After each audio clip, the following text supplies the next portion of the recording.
मानवता की सेवा के लिए इस 157 निःशुल्क कलेक्टरोपैथी कैंप की अध्यक्षता कर रहे यहाँ के प्रमुख भामाशाह सम्मान्य विमल जी। अगर मैं कहूं कि राजस्थान में इलेक्ट्रोपैथी के जनक के रूप में इलेक्ट्रोपैथी भी एक पद्धति है, प्रकृति के रस से बनी हुई पद्धति है। इसके काम को अगर किसी ने राजस्थान की धरा पर आगे बढ़ाया तो वो हेमंत जी सेठिया थे। माननीय हेमंत जी सेठिया साहब, दीनदयाल उपाध्याय शोध संस्थान के सचिव सम्मान्य भानु प्रताप जी, मंच पर विराजे सम्मान्य नरेंद्र जी, मेघराज जी, शिषपाल जी, प्रधान गिरधारी जी, और विशेष तौर पर मासरिया परिवार की ओर से जिन्होंने इस पुण्य काम के अंदर अपने पुरुषार्थ से लगे धन में धन दिया है, ऐसे उनके प्रतिनिधि महेश जी, आचार्य महापर्व के इस ऐतिहासिक पवित्र धरा पर मेरे सामने विराजित, इस पद्धति पर विश्वास करके लाभान्वित होने के लिए आए हुए सभी सम्राट बंधुओं, शक्ति सुरा माता बहनों और नौजवानों, सेठिया साहब मैं बहुत आभारी हूं आपका कि आपने मुझे उस धरती पर आने का मौका दिया, आमंत्रित किया, जिस धरती के साथ एक युग पुरुष का इतिहास जुड़ा है। आचार्य महाप्रभु देश और दुनिया के अंदर अनुमान की बात जिन्होंने हमें सिखाई, हमारी विकृत होती सामाजिक संस्कृति के अंदर, सामाजिक मान्यता के अंदर अगर दूत की भूमिका में रहे, शांति के लिए दुनिया भर के अंदर पदयात्राएं करते रहे, जो आज सह शरीर हमारे बीच में नहीं, कैसे धरती के साथ निश्चित तौर पर उनका जुड़ाव सदियों सदियों तक उनके इतिहास के साथ रहेगा। आज विचार के रूप में आपने साहित्य को हमें दिया, इसके लिए भी मैं धन्यवाद देना चाहूंगा। और मैं उम्मीद करता हूं कि इलेक्ट्रोपैथी, जिसका हम वैकल्पिक पद्धति कह सकते हैं, अभी WHO का एक अध्ययन कह रहा था कि दुनिया के अंदर 70% लोग एलोपैथी के अलावा वैकल्पिक पद्धति की ओर बढ़ रहे हैं। आयुर्वेद है, होम्योपैथी है, प्राकृतिक चिकित्सा है, यूनानी है, और उन सब के बीच में एक ऐसी पद्धति आज इस धरती पर आपने बहुत से पशुओं को उड़ते देखा है। यहाँ हमारे जंगल जनजीवन में विचरण करने वाले जल जीव भी है।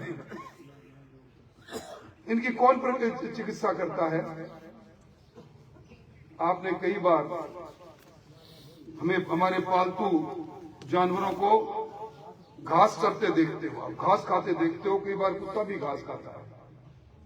सब उस पद्धति की देन है, किसी न किसी रूप से उस रस की देन है जो उनको एक स्वस्थ रखने के लिए काम करता है। उसके 157 कैंप लगा लेना, मैं समझता हूं कि आज के युग में कोरोना के बाद में जिस प्रकार के वायरस आ रहे हैं, आज इस समाचार पत्रों में नए वायरस की बात पर दुनिया चिंता कर रही है। 7 लोग उससे वायरस से संक्रमित होकर हमारे देश में भी है, प्रदेश का दरवाजा भी खटखटा रहे हैं। कोरोना का वो काल याद आते ही रूह कांप जाती है। मनुष्य मनुष्य से नहीं मिलता था। ऐसे समय के अंदर जब हमारे पर्यावरण की शुद्धता समाप्त हो रही है, आप और हम खान पान चाहे कैसा भी कर लें, पर जो फल खा रहे हैं, जो सब्जी खा रहे हैं, जो अन्न खा रहे हैं, उसमें कहीं न कहीं यूरिया है, दूसरे पेस्टिसाइड है, इंसेक्टिसाइड्स है, उनमें क्रोमियम है, उनमें नाइट्रेट आता है। ये कैंसर जैसा असाध्य रोग आज हमारे हर जगह पर पाया जाता है। चलता चलता नौजवान अचानक कार्डिक अरेस्ट में आकर जीवन खो देता है। ये सब उस बिगड़ते पर्यावरण और एलोपैथी से जो लगातार दवाइयां लेते हैं, एंटीबायोटिक्स के कितने साइड इफेक्ट्स के बारे में कितने जर्नल्स में लिखे जा रहे हैं। और ऐसे समय में 2018 में जिस पद्धति को मान्यता राजस्थान की सरकार ने दी, मैं समझता हूं कि वो समय आ गया। आप में से, हम में से बहुत से लोगों को नानी के नुस्खे, दादी के नुस्खे याद आते होंगे। अगर कान में दर्द हो गया तो तेल को गर्म करके लौंग डाल के उसको डाल देना। अगर जुकाम हो गई तो मिश्री के साथ काली मिर्च की बात कर देना, काढ़ा बन जाना। ये सभी तो वही है जिसके अंदर कोई मेटल नहीं, कोई एनिमल से निकली हुई कोई चीज नहीं, प्रकृति से निकली हुई चीज है। कि जिस नीम के नीचे हम खड़े हैं, इसके रस से भी निश्चित तौर पर हेमंत जी बताते होंगे कोई न कोई दवाई बनती होगी। ये प्रकृति से बनी हुई इस दवाइयों में निश्चित तौर पर मैं समझता हूं कि एक तरह से इस चिकित्सा पद्धति के अंदर एक क्रांति का परिवर्तन होगा। आपने 216 कैंपों का बड़ा लक्ष्य रखा और उस लक्ष्य पर आप चरवते के सिद्धांत पर लगातार चलते रहे। मैं आपको धन्यवाद देना चाहूंगा और मैं ये जरूर कहूंगा कि ये धरती ऐसी है, यहाँ दवा तो आप लेकर जाएंगे, ऊपर से वहां पर की दुआएं भी आप अपने आप ही लेकर जाएंगे। दवा और दुआ का असर निश्चित तौर पर आपको स्वस्थ करने में कारगर साबित होगा। यहाँ आने पर जिस सड़क का जिक्र किया, अभी उसको पूरी रिपेयर के लिए, एक तरह से रिन्यूअल के लिए पैसा मंजूर हुआ है। मैं कई बार जीवन में कई भूमिकाएं बदल जाती है। मैं सरकार की भूमिका में होता तो अभी आपको घोषित कर देता कि हम सड़क को डबल करेंगे, पर फिर भी मंच पर जो बैठे हैं, भानु जी बैठे हैं, हेमंत जी बैठे हैं, थोड़ा सहयोग ये करेंगे तो निश्चित तौर पर इस सड़क का चौड़ीकरण होना यहाँ आसपास के 2-3 जिलों का संगम होने के बराबर होगा। अब इसके कागज प्रारंभ करेंगे। आपने विद्यालय के अंदर भी कोई पुस्तकालय के लिए लिखा है, उसके लिए लिखा पढ़ी करेंगे।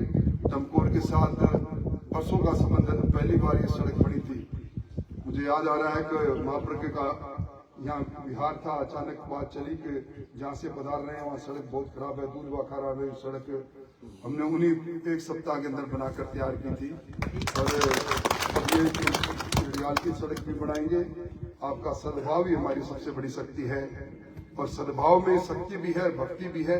इसीलिए कहते हैं कि धरती शक्ति की धरती है, अध्यात्म की धरती है, ये पुण्याई की धरती है। इस पुण्याई की धरती में आप दवा लेकर पधारेंगे तो निश्चित तौर पर दुआएं काम देगी।